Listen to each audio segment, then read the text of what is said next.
bayağı çıktı. Evet. Evet. Ama var tatlı mı? Var tatlı.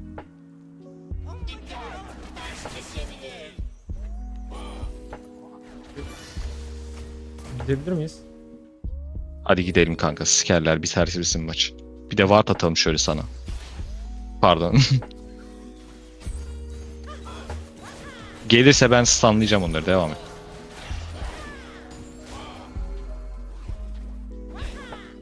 Şunu da alalım da bitsin maç kanka. Sıkıysa çıkabilsinler masanın. Çünkü çok zor Tamam, bitirme. devam, devam. Bitir bitir bitir bitir. Tanklayacağım ben.